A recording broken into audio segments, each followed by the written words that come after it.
بسم اللہ الرحمن الرحیم۔ شخص نے آپ کو کوئی ادھار دیا ہے، آپ نے پوچھا بھی کہ آپ کب واپس لوگے؟ اس نے کہا فی الحال تو رکھو، جب مجھے ضرورت پڑے گی میں لے لوں۔ اب اس کے لیے کوئی دن کوئی وقت مقرر نہیں ہے، جب ضرورت پڑے گی لے لوں۔ اب اللہ رب العالمین کا بلاوا کبھی بھی آ جائے، بندہ انکار نہیں کر سکتا، یا اللہ مجھے تو اب اس سے محبت ہو گئی ہے، اس سے الفت ہو گئی ہے، پیار ہو گیا، یہ تو میری انگلی پکڑ کے میرے ساتھ بازار میں جاتا ہے، گلیوں میں گھومتا پھرتا ہے، اب مجھے اس سے انسیت ہو گئی ہے۔ جانور کو بھی اسی لیے کہا گیا کہ اس کو پہلے لو، پالو، گھر میں رکھو، چارہ ڈالو، پانی پلاؤ، تاکہ آپ کو اس سے انسیت ہو جائے، اور جب انسیت ہو جاتی ہے نا، پھر جب آپ اسے قربان کرتے ہیں اس کا اجر یقیناً زیادہ ہے، یقیناً زیادہ ہے، کیونکہ اس وقت آپ کے جو جذبات ہوتے ہیں، جو اس چیز سے محبت ہو جاتی ہے، آپ اس وقت اس کو بھی قربان کر رہے ہوتے ہیں، اور یہی جذبہ تو اللہ قربانی میں چاہتا ہے۔ اللہ قربانی میں یہی جذبات کی قربانی ہی تو چاہتا ہے۔ لَن يَنَالَ اللَّهَ لُحُومُهَا وَلَا دِمَاؤُهَا وَلَٰكِن يَنَالُهُ التَّقْوَىٰ مِنكُمْ۔ نہ اللہ تمہارے گوشت چاہتا ہے، نہ خون چاہتا ہے، نہ کھالیں چاہتا ہے، نہ پائے سریاں چاہتا ہے، نہ مغز چاہتا ہے، وَلَٰكِن يَنَالُهُ التَّقْوَىٰ مِنكُمْ۔ اللہ جو قربانی کے بدلے تم سے چاہتا ہے وہ تمہارے دلوں میں موجود تقویٰ، وہ دیکھنا چاہتا ہے، وہ جذبہ دیکھنا چاہتا ہے، خدا سے محبت اور لگاؤ دیکھنا چاہتا ہے، اللہ کا خوف تمہارے دل میں کتنا ہے وہ دیکھنا چاہتا ہے۔ اور اسماعیل علیہ السلام کو جب قرآن کہتا ہے تلہ للجبین، پیشانی کے بل لٹایا، عموماً ذبح آگے سے کیا جاتا ہے، پیچھے سے نہیں کیا جاتا۔ بعض مفسرین نے اس کا جواب دیا ہے کہ الٹا اس لیے لٹایا، اوندھا اس لیے لٹایا کہ باپ تھے نا، کہ کہیں میں گردن پہ آگے چھری رکھوں اور اسماعیل کی آنکھوں میں کوئی آنسو آ جائے، اور باپ ہے، پدری محبت ہے، یہ کیسے ممکن ہے کہ باپ اپنے ہاتھ سے جس بیٹے کو رب سے دعائیں مانگ مانگ کر مانگا ہو، اپنے ہاتھ سے اس پہ چھری چلائے گا؟ ممکن ہے ترس آ جائے، اور وہ جو جذبہ اب دل میں موجود ہے قربان کرنے کا، ممکن ہے اس کو ذرا سا جھٹکا لگ جائے اور قربانی میں کوئی فرق آ جائے۔ اوندھا لٹایا، اپنی آنکھوں پر بھی پٹی باندھ دی تاکہ میں اسماعیل کو نہ تڑپتا دیکھوں، نہ خون دیکھوں، نہ ذبح ہوتا دیکھوں، بس جب ہی آنکھ کھولوں جب ذبح ہو چکا۔ چنانچہ جب چھری پکڑ لی ہاتھ میں، اب آپ دیکھیے اللہ کا بڑا عجیب نظام ہے۔ چھری ابراہیم علیہ السلام کے ہاتھ میں، ابراہیم علیہ السلام پیغمبر، اسماعیل ابھی پیغمبر بنا نہیں ہے، بننے والا ہے، ہونے والا پیغمبر ہے۔ اسماعیل بھی چاہتے ہیں میں قربان ہو جاؤں، اور ابراہیم علیہ السلام بھی چاہتے ہیں میں قربان کر دوں۔ چھری کو دھار بھی لگا لی، چھری کو چلانے بھی لگے، چھری چل رہی ہے مگر دھار کام نہیں کر رہی، دھار کسی اور کے ہاتھ میں۔ اللہ کہتا ہے میرے بندو، میرے پیغمبر ہوں، میرے ولی ہوں، دنیا کا کوئی نیک بندہ ہو، میرے ارادوں میں کسی کو دخل نہیں۔ اذا اراد شیئا ان یقول له کن فیکون، اللہ جب بھی کسی معاملے میں ارادہ کر لیتا ہے اسے کہتا ہے ہو جا، وہ چیز ہو جاتی۔ ابراہیم چھری چلا رہے ہیں، چھری چل رہی ہے، اسماعیل چاہ رہے ہیں میں ذبح ہو جاؤں، ابراہیم چاہ رہے ہیں میں ذبح کر دوں، ما تشاءون الا ان یشاء اللہ، فرمایا تمہارے چاہنے سے کیا ہوتا ہے، دنیا میں وہی ہوتا ہے جو اللہ چاہتا ہے۔ اللہ چاہتا ہے نہیں، میں نے اس کو ذبح کرنے کے لیے تھوڑی بھیجا ہے، میں نے تو اس کی نسل سے آخری پیغمبر لانا ہے۔ چنانچہ جب ابراہیم علیہ السلام نے چھری تیزی سے چلائی، آخر وہ چھری کٹ کے گردن کے پار ہو گئی، اور جب پار ہو گئی ابراہیم علیہ السلام نے آنکھوں سے پٹی کھولی اور دیکھا تو دمبا ذبح ہوا پڑا ہے، اور اسماعیل علیہ السلام برابر میں کھڑے مسکرا رہے ہیں۔ اللہ رب العالمین نے آواز دی، فرمایا وَنَادَيْنَاهُ أَن يَا إِبْرَاهِيمُ قَدْ صَدَّقْتَ الرُّؤْيَا إِنَّا كَذَلِكَ نَجْزِي الْمُحْسِنِينَ۔ ہم نے پکارا ابراہیم، آپ نے اپنے خواب کو سچا کر دکھایا، آپ کے خواب کو آپ نے پورا کر دیا۔ اللہ رب العالمین نے فرمایا ہم نیکوکاروں کو ایسے ہی بدلہ دیا کرتے ہیں۔ فرمایا وَإِذِ ابْتَلَىٰ إِبْرَاهِيمَ رَبُّهُ بِكَلِمَاتٍ فَأَتَمَّهُنَّ قال انی جاعلک للناس اماما۔ ہم نے ابراہیم علیہ السلام کو امتحانوں کی چکی میں پیسا۔ ابتلا ابراہیم، جو بندہ جتنا بڑے رتبے والا ہوتا ہے اس کا امتحانی پیپر بھی اتنا مشکل ہوتا ہے۔ ہم نے کئی آزمائشوں میں ابراہیم علیہ السلام کو گزارا۔ جب خود بیٹے تھے باپ مخالف بن گیا، اور ماں باپ کا رشتہ اتنا گہرا اور مضبوط ہوا کرتا ہے، خاص کر بچپن میں اولاد کو ماں باپ کی بڑی ضرورت ہوا کرتی ہے۔ اللہ نے پیغمبر بنا دیا، باپ کے مخالف کھڑے ہو گئے۔ میں ساری دنیا کو کہتا ہوں کہ اللہ کے سوا کسی کو سجدہ نہ کرو۔ لوگ کہتے ہیں تیرا باپ تو خود فیکٹری لگا کے بیٹھا ہے بت بنانے کی، پہلے اپنے گھر کی تو خبر لو۔ باپ سے منع کیا، باپ سے کہا تو باپ مخالف ہو گیا، گھر سے نکال دیا۔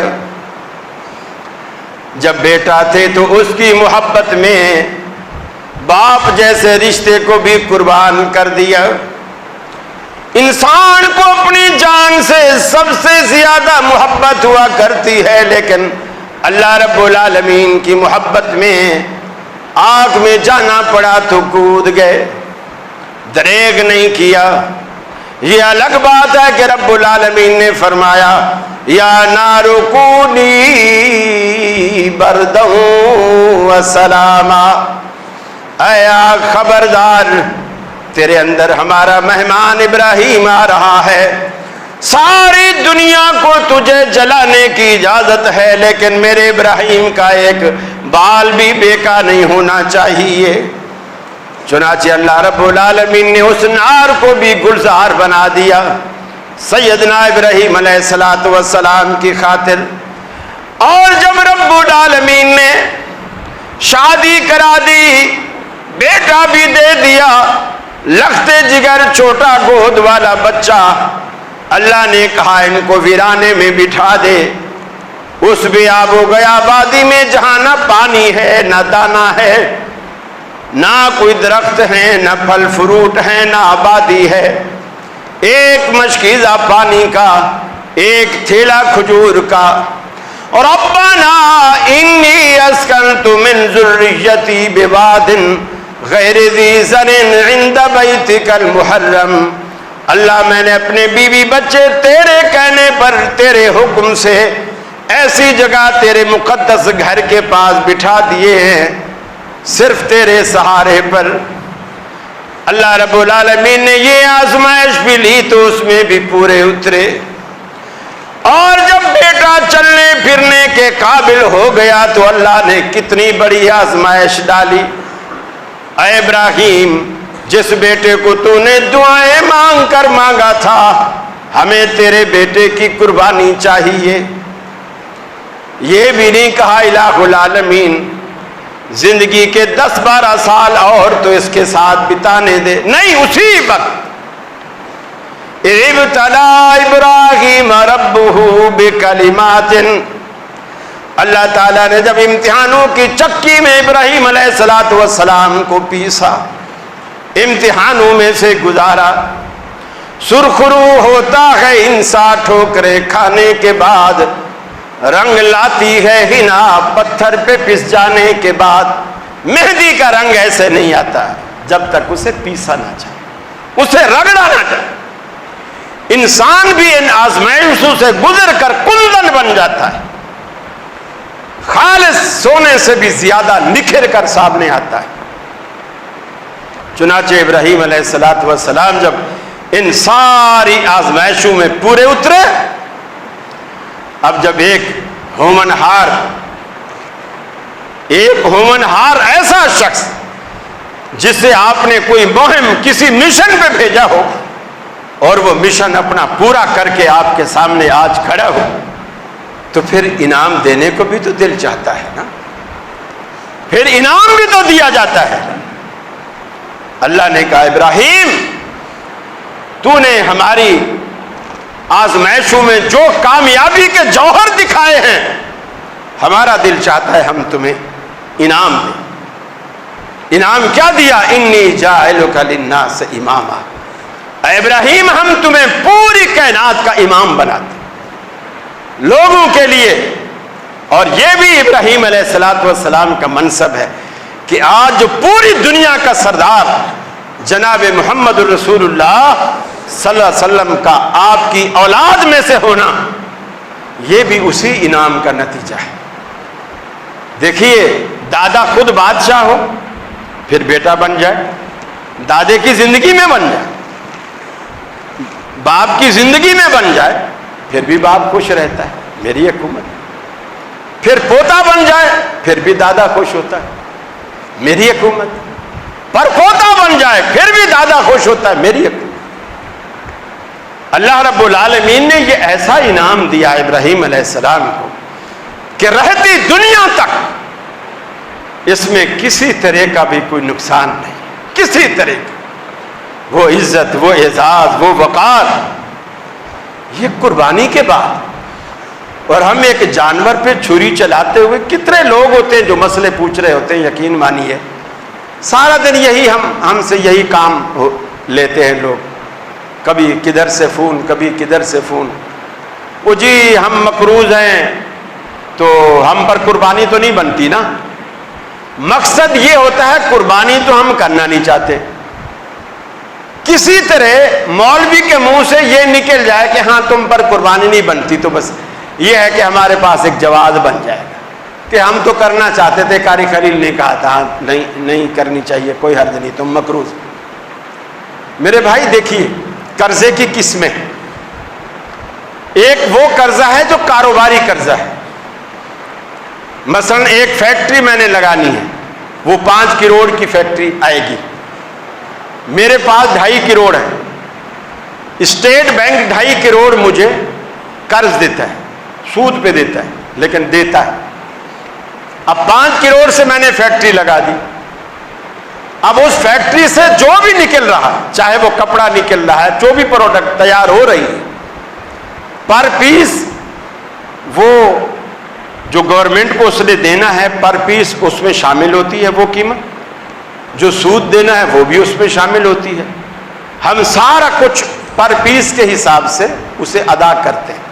یہ ہم نے جو کپڑا پہنا ہوا ہے یہ بغیر سود کے نہیں پہنا ہوا، ہم اس کا سود پے کر کے آئے، پر میٹر پے کر کے آئے. ہم اس سے چھوٹ نہیں سکتے، لیکن اب وہ تو ساری زندگی مقروض ہے.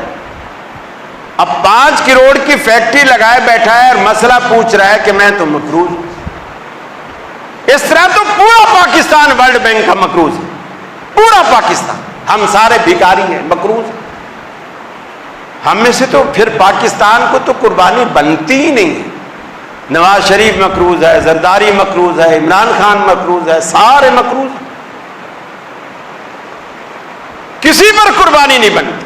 قرضہ جس کو اسلام قرضہ مانتا ہے وہ قرضہ کیا ہے, یہ خوب اس فرق کو سمجھ لیجیے. وہ قرضہ یہ ہے کہ مثلاً اچانک گھر میں کوئی تکلیف ہو گئی, پریشانی ہو گئی, ڈاکٹروں نے کہا آپریشن ہو گیا, علاج پہ کوئی 40-50 ہزار روپے لگ گئے. آپ نے یار دوستوں سے, محلے والوں سے, ادھر ادھر سے پکڑ کے آپ نے وہ علاج کرا دیا. یہ واقعی قرضہ ہے. آپ اپنی حیثیت کے مطابق چھوٹا موٹا, آپ کوئی 50 گز کا کوئی مکان تھا وہ بنوا رہے تھے, چھت تک پہنچا, پیسے ختم ہو گئے. پھر آپ نے دوستوں سے کچھ 1,00,000 1.5 لاکھ قرضہ پکڑ لیا, آپ کی چھت ڈل گئی. یہ قرضہ ہے. یہ اگر آپ پر چڑھا ہوا ہے اور آپ کے پاس اور ذرائع بھی نہیں ہیں تو آپ پر قربانی فرض نہیں ہے. یہ نہیں کہ آپ کر نہیں سکتے, آپ پر قربانی فرض نہیں. لیکن جو لوگوں نے یہ بنا رکھا ہے کہ قربانی اس پر فرض ہے جو زکوٰۃ دیتا ہے, یہ سراسر جھوٹ ہے. زکوٰۃ کے آپ قابل ہوں یا نہ ہوں, اگر بکرا خریدنے یا گائے میں حصہ ڈالنے کی طاقت ہے آپ پر قربانی فرض ہے. اللہ کے حبیب نے فرمایا جو بندہ قربانی کی طاقت رکھتا ہو پھر قربانی نہ کرے, اسے چاہیے کہ ہماری عیدگاہ میں نہ آئے. کتنا سخت وعید ہے. قربانی کی طاقت رکھتا ہو, قربانی نہ کرے, اسے چاہیے کہ ہماری عیدگاہ میں نہ آئے, یعنی نماز پڑھنے بھی نہ آئے. اس کی ضرورت ہی نہیں. جو اللہ نے جو قربانی مانگی, بندہ اس جذبات کی قربانی نہ دے سکے تو کیا فائدہ ہے. تو اصل یہ جذبات کی قربانی ہے. اسماعیل علیہ السلام کی قربانی کو دیکھو, پھر اپنے بکرے کو دیکھو, اپنی گائے کو دیکھو, اللہ کی قسم اس کے مقابلے میں کچھ بھی نہیں ہے. کلیجہ باہر آئے گا جب یہ ہوگا کہ قربانی کے لیے اللہ نے بیٹے کی قربانی مانگی. ہم بکرا نہیں کاٹ سکتے, اس کے لیے جواز ڈھونڈتے ہیں, مولویوں سے پوچھتے ہیں. کوئی تو یہ مسئلے آج کل پوچھ رہے ہیں کہ جی یہ طوفان آ رہے ہیں, فلاں آ رہا ہے, فلاں کا مکان, وہ پچھلی جو بارشیں آئی تھی اس کا مکان نہیں بن سکا, میں چاہ رہا ہوں بجائے 1.5 لاکھ کا بیل لینے کے اس غریب کے مکان پہ دے دیں. آپ غریب کے مکان پہ دیں, آپ کو کوئی نہیں روکتا, لیکن قربانی کرنے کے بعد, ورنہ آپ کو عیدگاہ جانے کی ضرورت نہیں. جو بات جس وقت اللہ تعالیٰ نے آپ سے کی ہے وہ بات آپ نے اسی وقت کرنی. رمضان کے روزے نمازوں سے نہیں بدلہ کر سکتے, نمازوں کو روزے سے بدلہ نہیں کر سکتے کہ میں چلو روزے نہیں رکھ سکتا, میں نفلیں زیادہ پڑھ لوں گا, میں چلو نمازیں نہیں پڑھ سکتا, میں روزے رکھ لوں گا. ایسا کوئی سسٹم نہیں. جو چیز اللہ نے جہاں جس وقت فرض کی ہے, اب اللہ کے حبیب نے کیا فرمایا, آپ نے فرمایا یوم النحر کو, یعنی 10 ذی الحجہ کو, اسے کہتے ہیں یوم النحر. یوم النحر کو 10 ذی الحجہ کو اللہ تعالیٰ کو خون بہانے سے زیادہ کوئی عمل پیارا نہیں. آپ بیوہ کا مکان بنائیں, غریب یتیم بچیوں کے ہاتھ پیلے کرائیں, کچھ مرضی کرائیں, 10 ذی الحجہ کو اللہ کو خون بہانے سے بہتر کوئی عمل محبوب نہیں. گوشت کی ضرورت ہو یا نہ ہو, آپ یہ مت سمجھیے کہ یہ گوشت کھانے کے لیے ہے, گوشت کھانے کے لیے نہیں ہے. بس اللہ آپ کے جذبے کی قربانی دیکھ رہا ہے, اور یہی تو اللہ رب العالمین دیکھتا ہے. اللہ سے دعا ہے اللہ رب العالمین ہمارے دلوں میں, وہ کہتے ہیں نا کہ وہ جو حضرت اسماعیل علیہ السلام نے جو کچھ آگے جذبہ دکھایا, یہ فیضان نبوت تھا یا مکتب کی کرامت تھی جسے اسماعیل کو بخشا آداب فرزندی, جس نے اسماعیل علیہ السلام کو فرزندی کے بیٹے ہونے کے آداب بتلائے. یہ کیا چیز تھی اتنی کم عمری میں. وہ جذبات ماں باپ سے ہی پیدا ہوتے ہیں. گھروں میں آپ جب بہو لے کر آئیں نا، دیندار لایا کریں، پردے دار لایا کریں، صوم و صلات کی پابند لایا کریں۔ اب بچہ آپ نے بنا دیا حافظ، بچہ بنا دیا آپ نے عالم، بیوی لے کر آئے امریکہ سے، کیا فائدہ؟ اس کا کیا فائدہ ہے؟ اس لیے کہ جب گھر کے اندر ماحول آپ دینی بنائیں گے، اس کے اولاد پر اثرات ہوتے ہیں، اولاد پر وہ اثرات جاتے ہیں، وہ تربیت کے، ماحول کے، اثر کے۔